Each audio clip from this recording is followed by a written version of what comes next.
Aujourd'hui, il y a des nouvelles importantes en provenance du secteur de Pokrovsk.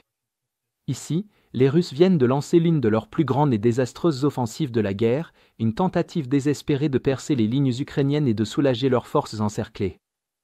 Leur idée de prendre les Ukrainiens par surprise a échoué, car les unités ukrainiennes se sont rapidement coordonnées pour contrer la menace. Des images géolocalisées provenant de drones ukrainiens montrent comment ils ont détecté les premiers groupes de motards russes fonçant vers Volodymyrivka et ont immédiatement lâché leurs drones FPV. Les images géolocalisées montrent les drones plongeant sur les motards alors qu'ils tentaient de zigzaguer sur la route boueuse. Certains ont perdu le contrôle, ont glissé dans les fossés et ont explosé quelques secondes plus tard. En quelques minutes, la route étroite s'est retrouvée encombrée de motos en flammes, un brasier qui a bloqué le reste de la colonne. Les artilleurs ukrainiens, qui avaient préalablement marqué la route, ont alors ouvert le feu. Obus après obus sont tombés au milieu des carcasses, anéantissant les vagues suivantes de motards. Les véhicules blindés qui suivaient ont ralenti pour éviter le chaos devant eux, tandis que les drones ukrainiens descendaient du ciel. Les drones visaient les points faibles des transports de troupes blindées, les chenilles, les roues et les compartiments moteurs arrière, qui prenaient feu les uns après les autres. L'infanterie a débarqué dans la panique, cherchant à se mettre à l'abri dans les ruines de Volodymyrivka pour être aussitôt traqués par d'autres drones. Les opérateurs ukrainiens larguaient des explosifs directement dans les cratères et les tranchées, tuant quiconque bougeait encore. Ceux qui cherchaient refuge dans les bâtiments voisins ont été frappés par de lourds octocoptères transportant de grosses munitions. D'autres drones ont achevé les véhicules immobilisés par des frappes précises pour s'assurer qu'ils ne pourraient pas être récupérés plus tard. L'assaut russe impliquait 6 chars, dont un char Tortue, plus de 40 transports de troupes blindées et véhicules de combat d'infanterie, plus de 40 motos et plusieurs centaines de soldats. Malgré ce nombre sans précédent de véhicules et de soldats, la scène s'est rapidement transformée en une nouvelle route de la mort. Alors que les unités de tête se désintégraient, les véhicules à l'arrière tentaient de faire demi-tour, créant un énorme embouteillage qui les rendait des proies faciles pour l'artillerie et d'autres drones.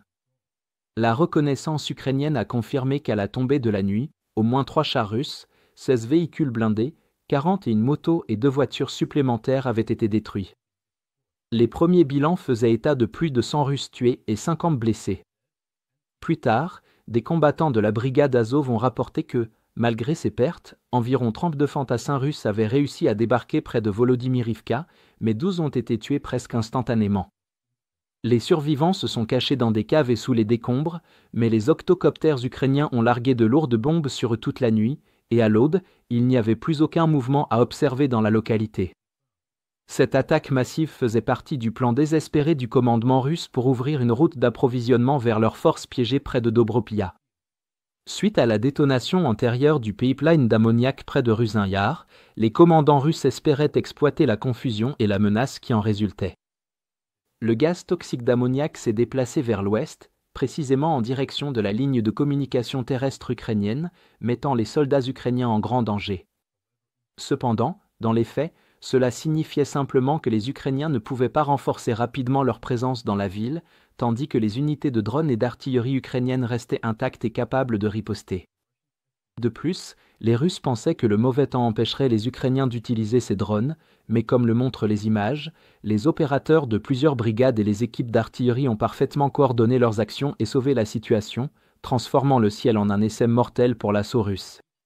Chaque unité complétait les autres, et lorsqu'un véhicule survivait à une frappe, un second drone était déjà en approche.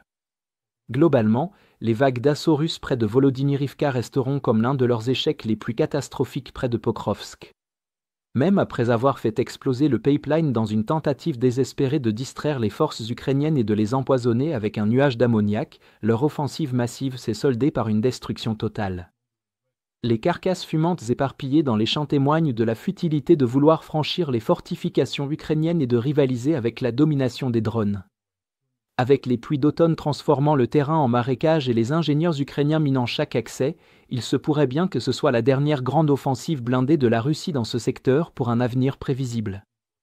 Après avoir perdu des dizaines de véhicules et des centaines de soldats, on s'attend désormais à ce que les Russes reviennent une fois de plus à des infiltrations d'infanterie à petite échelle, envoyant des soldats mal équipés mourir là où chars et blindés ont déjà brûlé. Si vous êtes contre l'invasion de l'Ukraine et que vous souhaitez soutenir le travail que je fais, Pensez à vous abonner à notre site d'actualité indépendant. Vous y trouverez nos analyses stratégiques exclusives, des aperçus complets de tous les fronts et des vidéos d'analyse tactique régulières. En vous abonnant, vous montrerez non seulement votre soutien à cette chaîne, mais vous aiderez également à défendre le journalisme indépendant. Le lien vers notre site est dans la description. Merci d'avoir regardé ce reportage et je remercie tous ceux qui ont décidé de nous rejoindre.